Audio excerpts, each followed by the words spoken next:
Okay, to discuss more on what's happened in New York, with me is Christi Jackson, head of the US immigration practice at Laura Devine here in London. Thanks very much, Christi, for joining us. President Trump's been tweeting since yesterday, and he really has put the focus back, or attempted to, on immigration.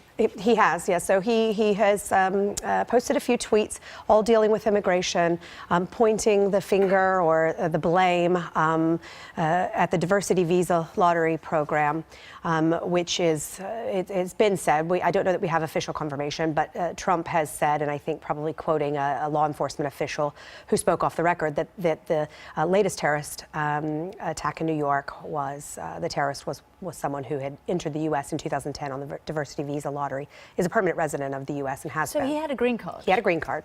And if the information that's been said off the record is correct, then he's had a green card since 2010 for 7 years. And it had entered through this lottery program, which allows 50,000 people to come into the U.S. as permanent residents, provided they're not from a country that has a very high level of immigration. So, for instance, the UK, excluding Northern Ireland, isn't eligible for the diversity visa lottery, but other countries, such as Uzbekistan, who have very low numbers of immigration into the U.S., would be eligible.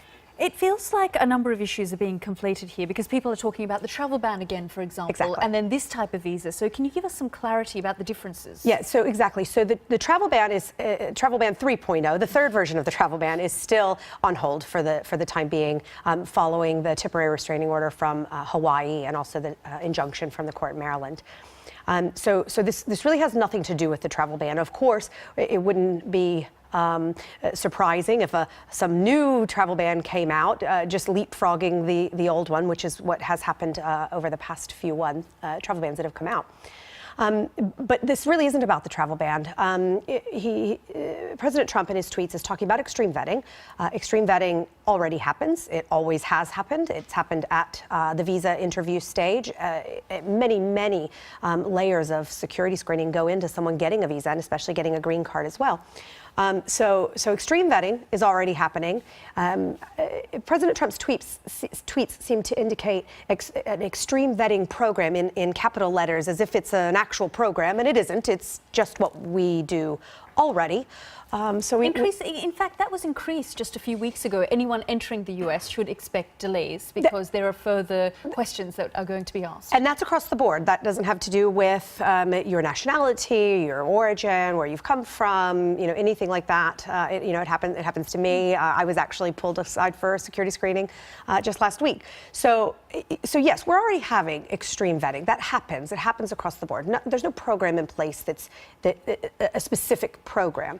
And so he's tweeted about extreme vetting, which is happening. He says that he's directed his government agencies to step it up, but with no real indication or guidance as to what he means or how.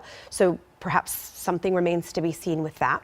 But he's also, again, attacking the diversity lottery system and saying that we need a merit-based immigration system, which, I think, like you said, it is conflating. Several things are going on here, because the diversity visa system and a merit-based immigration system isn't going to stop a terrorist. The vetting and the checks that we already perform are the things that stop terrorists. Once they're in the United States, they have no background of any sort of links to terror before they get to the U.S. They won't be caught until they're in the U.S., and then it's in the hands of law enforcement in the U.S. And of course, there's always an ongoing issue of homegrown terrorism as well. Christi, thank you so much for joining us here on the program. Thanks so much.